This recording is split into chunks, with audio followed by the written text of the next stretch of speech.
Mananulog. Beray edad ka, sir? I'm 20 years old. Okay, 20 years old. Di ka din nalabag, sir, or di ka di plus? Schooling. Yes. Okay, so before we start, allow me to introduce myself first. My name is Samila Muna Ali, social worker, and sa kanya counselor tayo dito. And don't worry kasi na lang turong karak na mga information, like for example na kung ano yung i-share mo sa akin na information about tungkol na personal information na wag kang mag-alala kasi na it is confidential, hindi siya lalabas sa ibang tao. Kung na mas prefer ka, Tagalog, or Maranao, or English, anong mas prefer mo na language na kung saan ka mas comfortable na mag-uusap tayo? Pwede Bisaya. Ay, Tagalog po. Okay, so, sir, ito na yung problema ka, sir.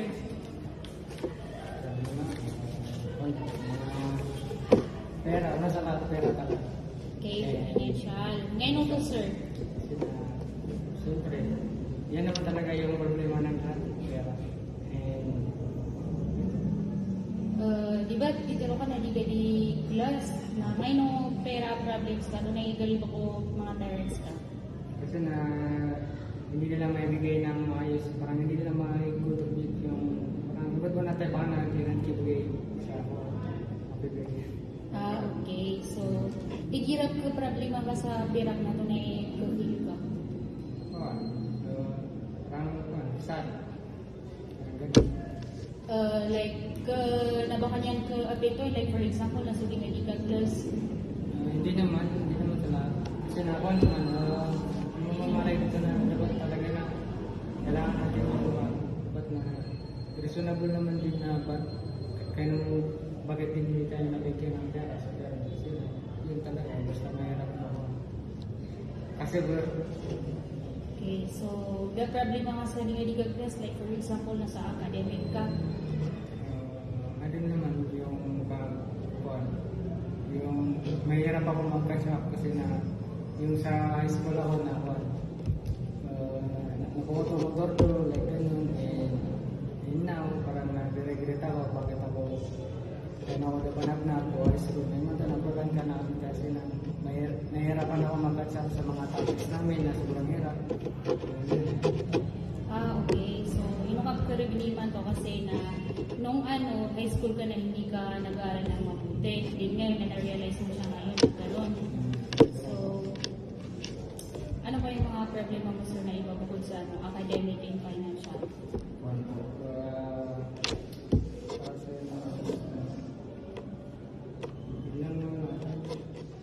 Okay, yung sa financial. Yung sa financial na like for example na hindi ka naman po nagtatrabaho. Hindi naman po. Parang muli pa.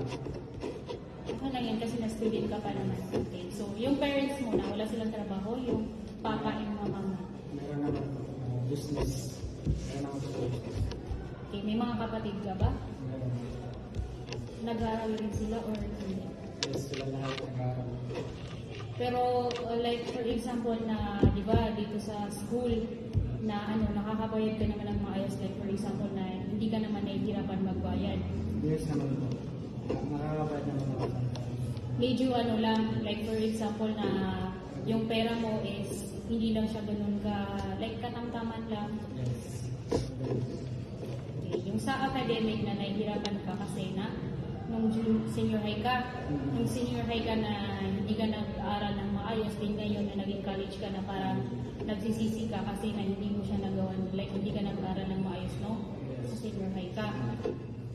Okay, so, yung sa financial, kasi na student ka pa naman, and yung mga parents mo is sila yung nagtatrabaho. Actually, na mayroong gina-offer na mga program and services yung DSWD.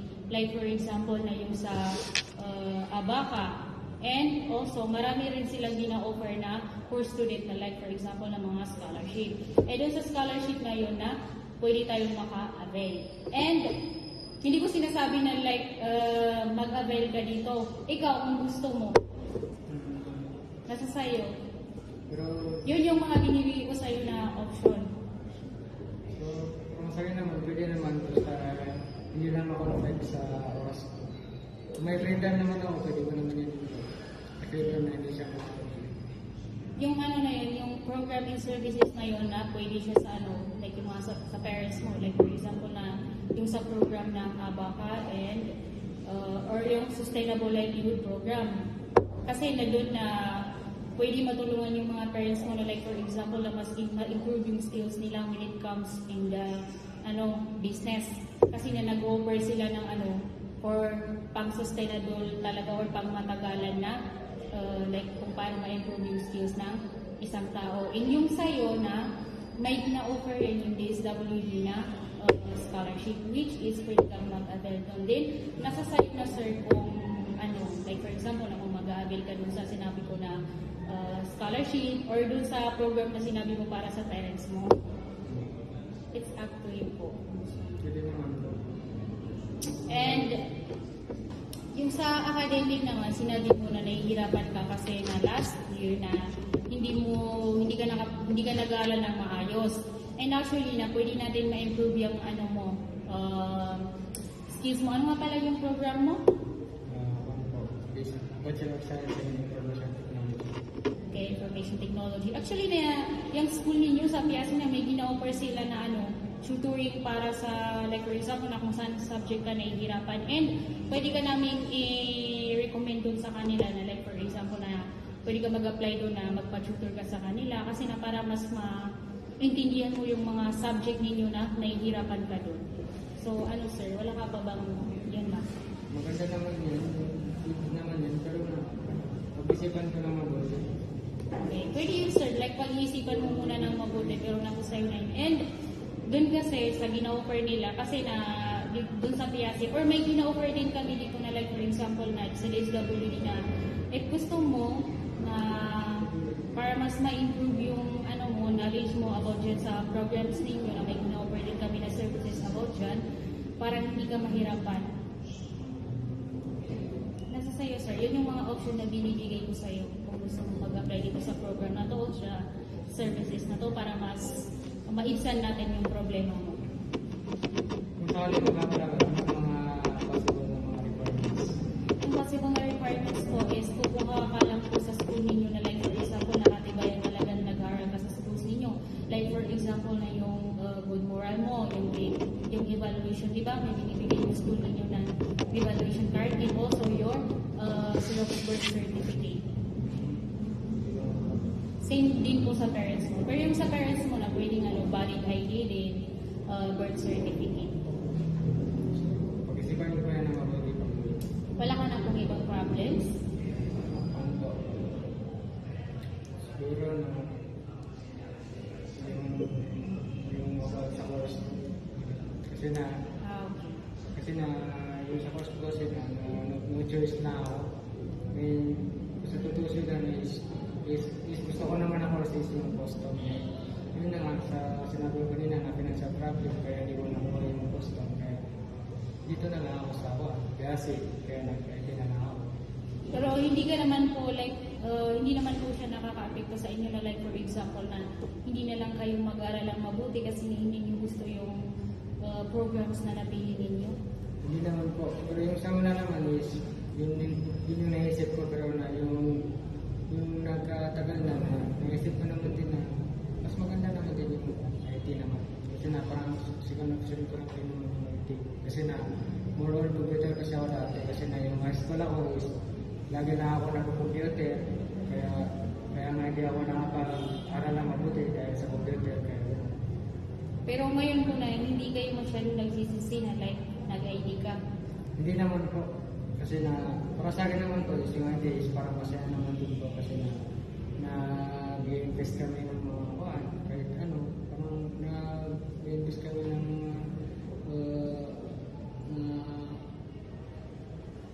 mga AI, mga ganun, mga certificate. Okay. Yes, mas maganda yan. Actually, maganda yung program mo. And may pagpapareho rin naman siya sa costo. Kasi na yung custom naman kasi na malagay yung parang yung budget mo Yes.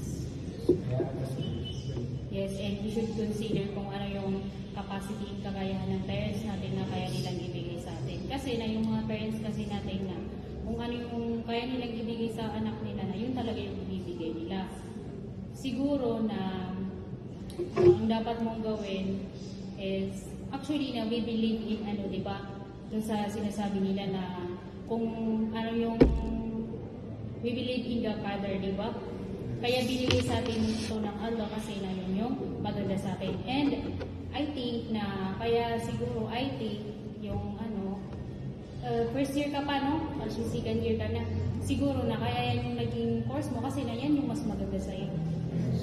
Pero ngayon na nagugustuhan mo naman siya, hindi ka like naisip na mag-shift na lang sa ibang course. Hindi naman po sa ngayon kasi, hindi naman po sa ngayon, pero naman ko lang po sa ganyan po kasi na yung sinasabi nila na pag freshman ka pa dapat ihahapin mo lang yung ano, hindi ka mo na magpa-stress. Kaya hindi naman po ako masyadong na-stress sa bilang IT. Pero hindi ko pa alam kung paano kahirap pa yun. Baka siguro ngayon mag-second year na ako, malalaman ko na kung paano kahirap pa bilang IT.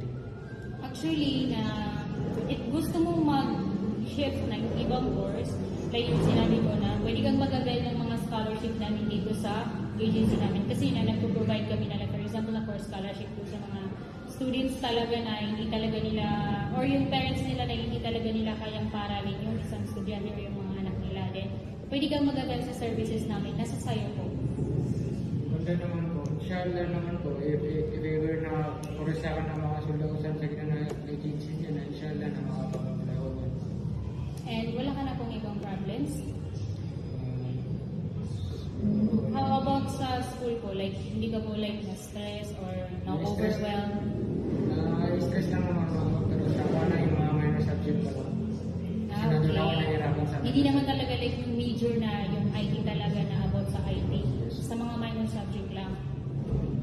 Doon ako na-stress sa minor, hindi sa major. Kasi para sa akin, mas mahirap yung minor kaysa major.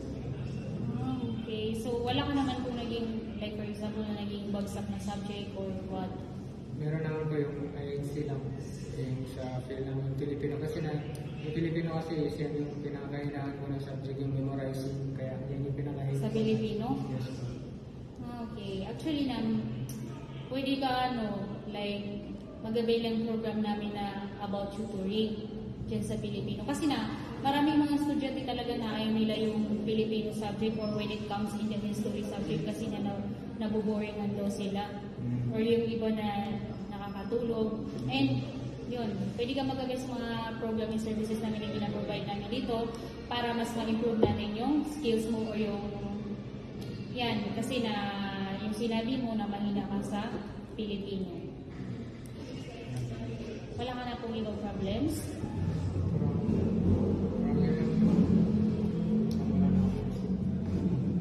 Okay, so yung mga sinabi ko sa'yo, if kailangan mo ng tulong ko, like for example, na mag-avail ka dun sa mga programming services na para sa'yo or para sa parents mo, if gusto mo yung mga parents mo na mag-avail sila sa mga programming services na sinabi ko na, pwedeng papuntahin mo dito yung mga parents mo or ako na lang yung pupunta sa'yo. May ibibigay akong contact number sa'yo and pwede mo kong tawagan.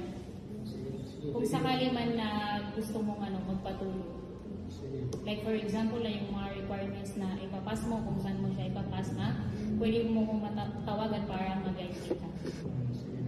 Okay, so, if may mga problems or other concern ka pa na pwede ka bang bumalik dito kasi don't worry kasi we believe in the cases na kung saan there is no hopeless case. Lahat ng problems is kaya nating masolusyonan or kaya nating maisan yung mga problems. And all the challenges that you are facing is mag-i-end lang. Mag-i-end lang din yan. Kasi when we say problems or challenges, yung problems kasi nandyan yan para mas ma-challenge yung isang tao. Kasi hindi magkakaroon ng problems kung hindi mo siya kayang, like for example, na solusyonan, di ba? Lahat naman ng problema is kaya natin solusyonan. And yun, if may mga problems ka pa or mga concern na pwede mo akong tawagan or pwede kang bumalik dito sa office namin. So, pwede mo lang akong tawagan dito sa number na to